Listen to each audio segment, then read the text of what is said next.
Assalamualaikum warahmatullahi wabarakatuh. Hai teman-teman, perkenalkan nama saya Marena, NPM A1L019057. Saya berasal dari kelas semester 4A, program studi bimbingan dan konseling. Nah, di sini saya sedikit memberikan informasi mengenai tawuran pelajar atau remaja. Yang pertama yaitu pengertian tawuran pelajar atau remaja. Dalam Kamus Besar Bahasa Indonesia, tawuran dapat diartikan sebagai perkelahian yang meliputi banyak orang, sedangkan pelajar adalah seseorang manusia yang belajar, sehingga pengertian tawuran pelajar adalah perkelahian yang dilakukan oleh sekelompok orang, yang mana perkelahian tersebut dilakukan oleh orang yang sedang belajar. Secara psikologis, perkelahian yang melibatkan pelajar usia remaja digolongkan sebagai salah satu bentuk kenakalan remaja, yaitu juvenile delinquency.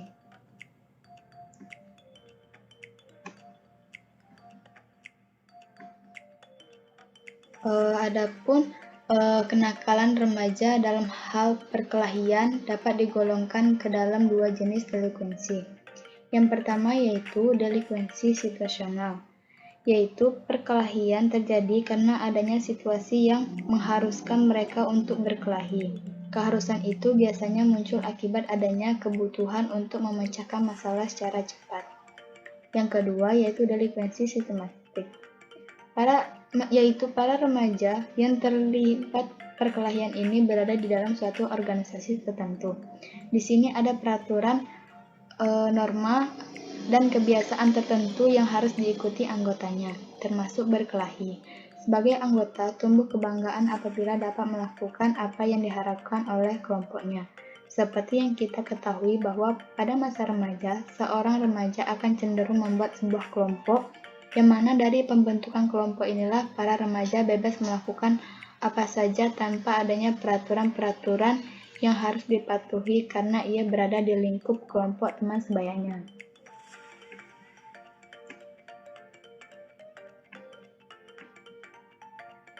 Adapun faktor-faktor yang menyebabkan tawuran pelajar atau remaja. Yang pertama yaitu faktor internal. Faktor internal ini terjadi di dalam individu itu sendiri yang berlangsung melalui proses internalisasi diri yang keliru dalam menyelesaikan permasalahan di sekitarnya dan semua pengaruh yang datang dari luar. Remaja yang melakukan perkelahian biasanya tidak mampu melakukan adaptasi dengan lingkungan yang kompleks.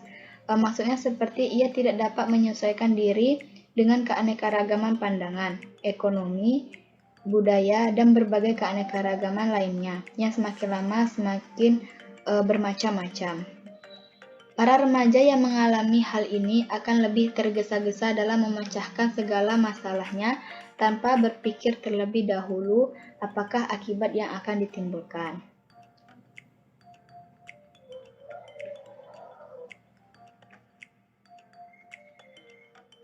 Selanjutnya yaitu faktor eksternal. Yang pertama yaitu keluarga. Keluarga adalah tempat di mana pendidikan pertama dari orang tua diterapkan. Jika seseorang anak terbiasa melihat kekerasan yang dilakukan di dalam keluarganya, maka setelah ia tumbuh menjadi remaja, dia akan terbiasa melakukan kekerasan karena inilah kebiasaan yang datang dari keluarganya. Selain itu, ketidakharmonisan keluarga juga bisa menjadi penyebab kekerasan yang dilakukan oleh pelajar.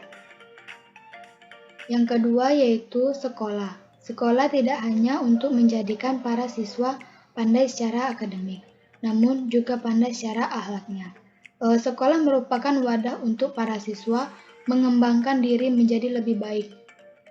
Namun sekolah juga bisa menjadi wadah terhadap perilaku tidak baik siswa. Hal ini dikarenakan hilangnya kualitas pengajaran yang bermutu. Contohnya seperti di sekolah tidak jarang ditemukan ada seseorang guru yang tidak memiliki cukup kesabaran dalam mendidik anak muridnya. Akhirnya, guru tersebut menunjukkan kemarahannya melalui kekerasan. Hal ini bisa jadi ditiru oleh para siswanya. Lalu, disinilah peran guru dituntut untuk menjadi seorang pendidik yang memiliki kepribadian yang baik. Dan yang terakhir yaitu faktor lingkungan. Lingkungan rumah dan lingkungan sekolah dapat mempengaruhi perilaku pelajar atau remaja. Seorang remaja yang tinggal di lingkungan rumah yang tidak baik akan menjadikan remaja tersebut ikut menjadi tidak baik. Kekerasan yang sering remaja lihat akan membentuk pola kekerasan di pikiran para remaja. Hal ini membuat remaja bereaksi anarkis. Tidak adanya kegiatan yang dilakukan untuk mengisi waktu senggang oleh para pelajar di sekitar rumahnya juga bisa mengakibatkan tawuran. Hal yang menjadi pemicu tawuran tak jarang disebabkan oleh saling mengejek atau bahkan saling menatap antar sesama pelajar yang berbeda sekolah.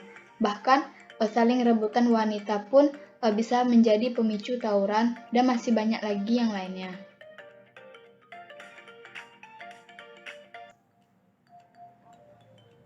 Nah, adapun upaya cara guru BK dalam mengatasi tawuran pelajar atau remaja, yaitu dengan memberikan informasi mengenai fungsi pencegahan yang akan menghasilkan tercegahnya atau terhindarnya peserta didik dari tawuran pelajar yang mungkin timbul, yang akan dapat mengganggu, menghambat, ataupun menimbulkan kerugian-kerugian tertentu terhadap kehidupan yang sedang berlangsung.